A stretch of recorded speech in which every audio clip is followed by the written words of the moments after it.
Bismillahirrahmanirrahim. Məşhur tarixçi Məsudi Muruduz Zəhəb kitabında yazır. Siffin döyüşündən sonra Kufəli bir şəxs öz dəvəsi ilə Siffindən Kufəyə qayıtmadı. Elə Şam şəhərinə getdi, Dəməşq şəhərinə getdi. Orada bir işi var idi, bir iş darıcı etmişdi. Bildiyiniz kimi Siffin döyüşü də ya elə ya belə sülhlə bitmişdi. Deyin, o şəhərdən bu şəhərə getmək problem deyildi.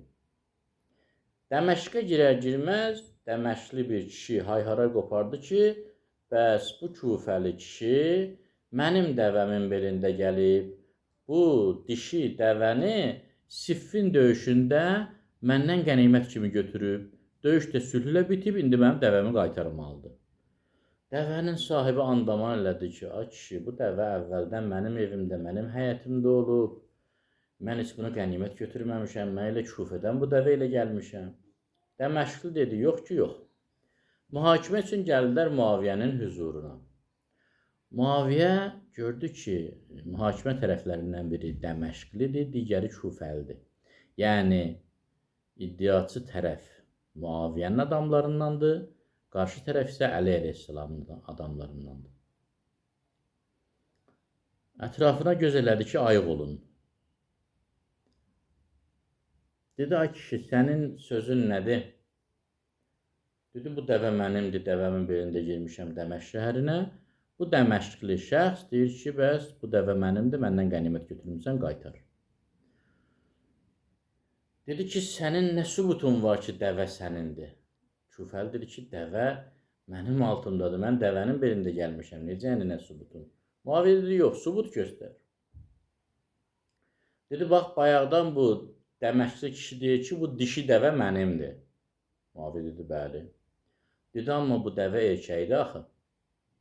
Bu dəvənin sahibi olduğunu iddia edən adam heç bilmir, bu dəvə dişidir, erkəkdir. Muaviyyə dedi, doğrudan bu dəvə erkəkdir. Kufəli dedi, bəli.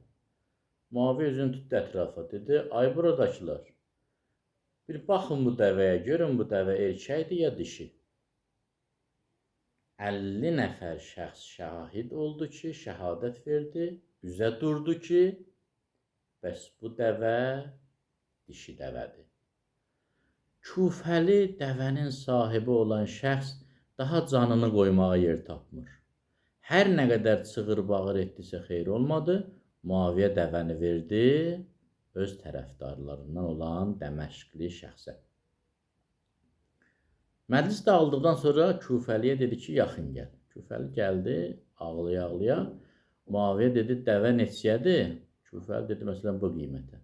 Muaviyyə dəvənin pulunu verdi artıqlaması ilə.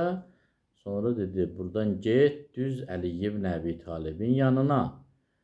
Əhvalatı danış, sonra denən ki, Muaviyyə deyir ki, mən sənin üzərinə 100 minlərlə qoşun gətirirəm ki, mən əmr eləsəm dişi dəvəyə erkək deyirlər, erkək dəvəyə dişi deyirlər. Yəni, mənim əmrimlə ayırt edirlər, öz ayırt etmə qabiliyyətləri yox səviyyəsindədir. Görsələr ki, dəvə dişidir, mən desəm erkəkdir, deyirlər erkəkdir. Görsələr dəvə erkəkdir, mən desəm dişidir, deyirlər dişidir. Məsudi bunu yazır. Sonra əlavə edir ki, elə bu Muaviyyə bu qoşunlarla Siffinə gedəndə 3-cü günüdür, həftənin 3-cü günü ki, çərşənbə günü deyirlər. Çərşənbə günü idi. Əmr elədi ki, Siffin döyüşünə getməzdən əvvəl cümə namazı qılaq. Elan olundu ki, gəlin cümə namazına. Hamı yığışdı Muaviyyənin başına. Muaviyyə çərşənbə günündə minlərlə, 10 minlərlə qoşuna imamlıq edərək cümə namazı qılıb, sonra Siffin döyüşünə getdi. Bəli, əzizlər, biz bunu tarixi hadisə kimi dəyərləndiririk. Amma əslində çox gözəl ibrətlər var. Marağa görə, şəxsi mənfəətə görə, ağ qatığa qara deyənlər nə çoxdur dünyada. İnsanların nahaqdan şərliyib, malını əlindən alanlar, canını əlindən alanlar nə çoxdur dünyada. Biz bu hadisənin Dəməşqdə olmasına aldanmamalıyıq. Muaviyə tərəfindən olmasına aldanmamalıyıq. Tarix həmişə təkərrür edir. Və hər bir dövrdə marağa görə, mənfəətə görə, ya hansısa qərəzə görə həqiqəti əks kimi cilvələndirən, hətta haqqın üzünə şahid durub nahaqq olduğunu deyənlər mövcud olmuşdur. Allah bizi belə insanlardan və belə insan olmaqdan hifz eləsin. Allah amanında qalın.